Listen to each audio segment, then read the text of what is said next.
Hey, BassGeek here, and there's 3 times a year when the bass really get dialed in on a specific shad, profile, size, and action. And fishing geeks, a lot of times when they're dialed in on that real bait fish fleeing action, that's when those walking baits or those popping baits or those blooping or plopping baits just don't cut it. That's when I reach for a very specific topwater bait, one that I can wake or I can slash and dart, or one that'll actually act like a fleeing bait fish and even come up out of the water jumping. Only a few can do that. Let me show you when, where, and how I like to fish this bait and when it really shines. That's right, geeks. Listen, there are 3 times a year when I really depend on a certain type of fleeing bait fish action out of my topwaters.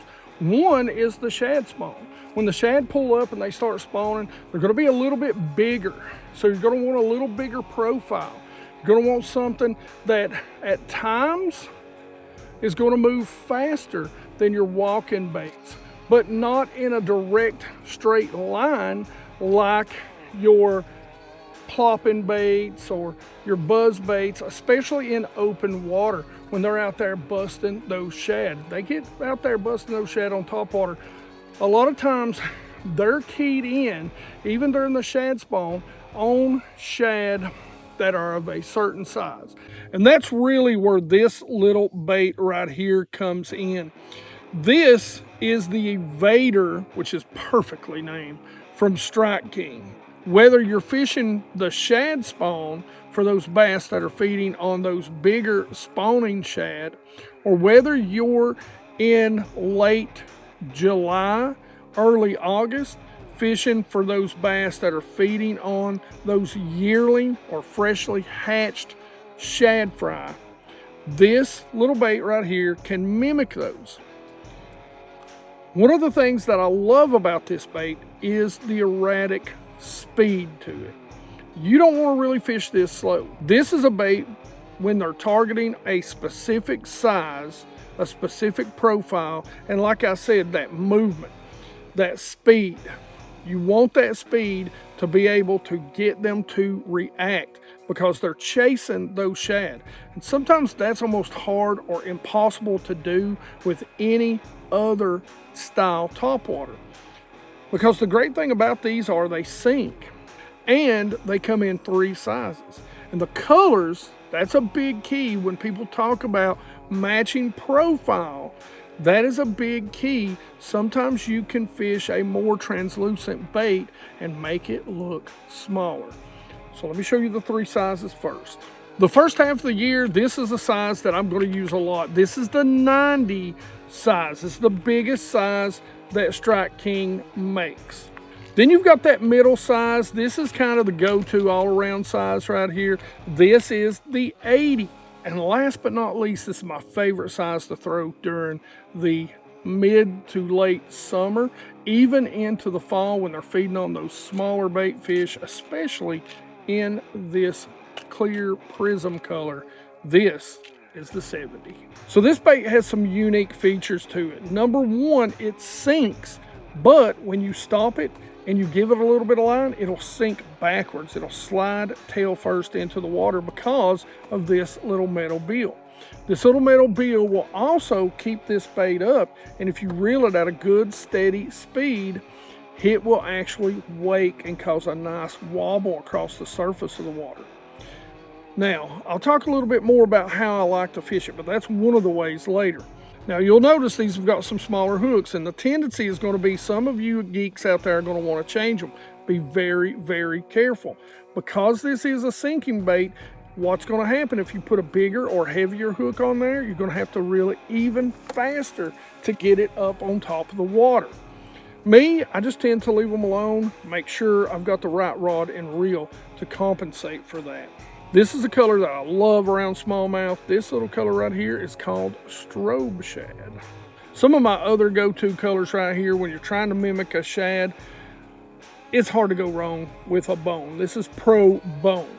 Sunny day with a little bit of chop, Carolina chrome is what you want.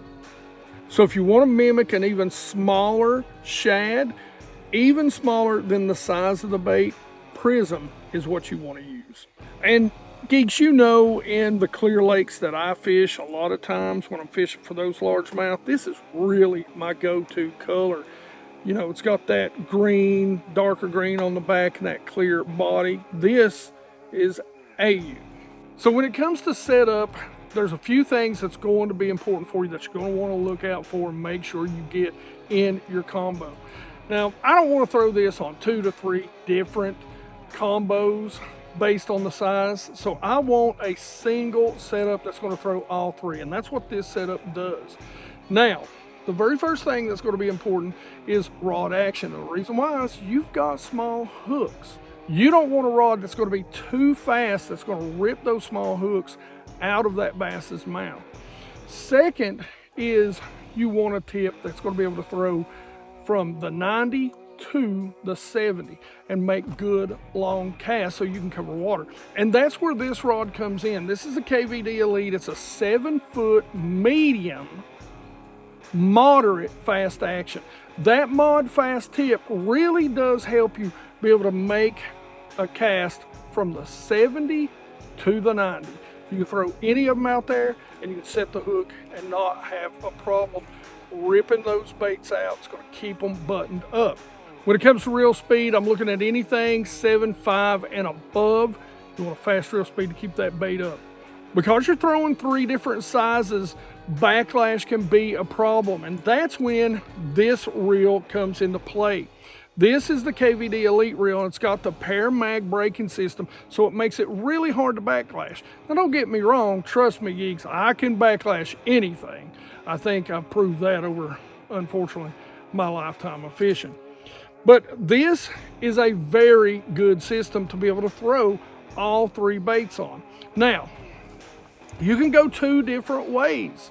You can go monofilament, and if I'm going monofilament, I'm probably going 12-pound test on it, which is what I've actually got on this right now. Otherwise, I'm going to go canine, which is the way I prefer to go. Canine copoly. It's their copoly, it's their fluoro, and that is neutrally buoyant, clear in the water. And again, I'm probably going to go somewhere around about 12-pound test. It's also got a little bit of stretch, just not as much as the monofilament does. That's right, so 3 times a year there is a very specific bait that I lean on. And that bait really is due to what the bass are telling me they want. They're ignoring my topwater walking baits, they're ignoring my poppers, they're ignoring my buzzbaits, and they're ignoring any sort of plopping bait. They want something move fast and erratic and something that's going to match the bait fish. Now the 3 times we're out here right now, and one of the things that we've been fishing this morning is the shad spawn. And the bass are busting on these up in the shallows. Now you want a little bigger size bait. So you want a bait that's going to be erratic, that's going to really get a reaction out of those bait, that's skipping across the top, that's doing things unusual. And when they're focused on that bigger shad, you want to be able to match that hatch. The second time of year, and if you geeks have been around the channel for a long time, you know, come about July, those shad fry have hatched. And when those shad fry hatch, man, the bass in my area go crazy all the way through till early fall chasing those bass. But midsummer, you really want a tiny bait, a bait fish that's really going to get their attention.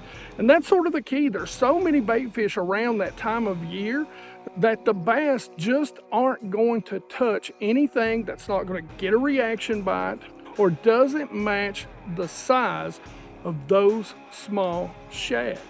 And again, that's where the Strike King Invader comes into play.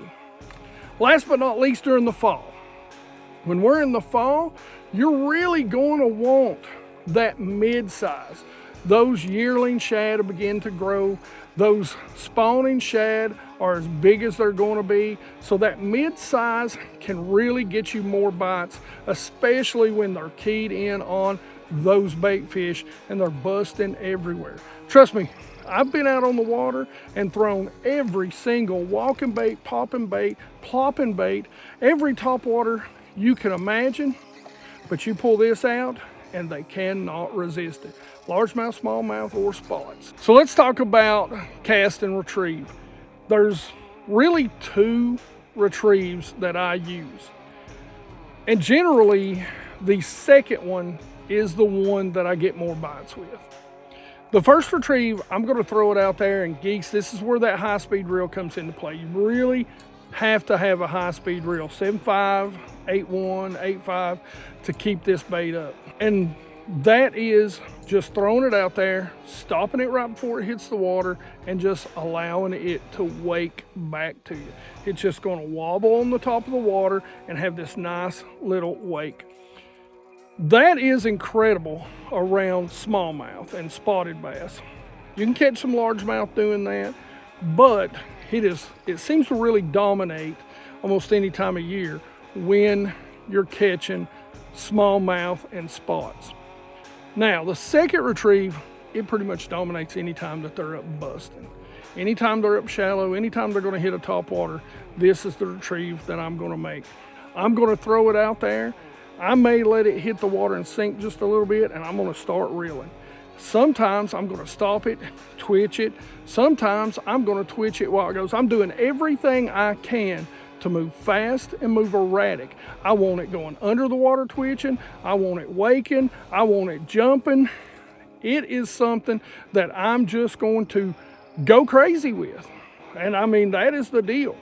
Go crazy. And if you see those bass following you, move it so fast that they have to follow. Pick it back up, cast it back out there, and start doing it all over again. I can't tell you how many times I've thrown this bait over those bass, and here it comes. They chase it. I can see them on live scope. They don't hit it. I throw it right back out there, and 5 foot off the boat, they crush it. Again, high speed reel, very important right there. Now, once you catch them, it is a side set with this rod and reel or any one you're using. Keep them down, keep that rod tip down, keep them coming. Adjust your drag. This has got some good drag on it, of course, but as always, I do tend to use my thumb bar, especially with the hooks that are on these baits. Now, the bigger size, the 90, they got good hooks. You don't really have to worry about it as much, but that's also why you've got that soft tip. Get them in the boat. Treble hooks, they're dinks, boat hop them. If not, get that net. Be careful, geeks. So just remember this little bait. I'm telling you, don't sleep on this bait when they're super active, but they won't hit anything else. This bait will put some bass in the boat for you. The Invader from Strike King. Now, one of the things that you need to go check out is we just did a video not too long ago talking about a maybe buzzbait killer. Well, it's really an interesting bait. It is called the Rage Buzz Minnow, and it has got a unique wobble and a unique action. You want to go check that video out right here. Otherwise, questions, comments in the comments section below. Like it if you like it. Don't forget to subscribe. Make sure you ring that bell. Be part of the 100% Watch Squad. Listen, geeks, YouTube's killing old channels and long form. Pretty please watch you geeks rock.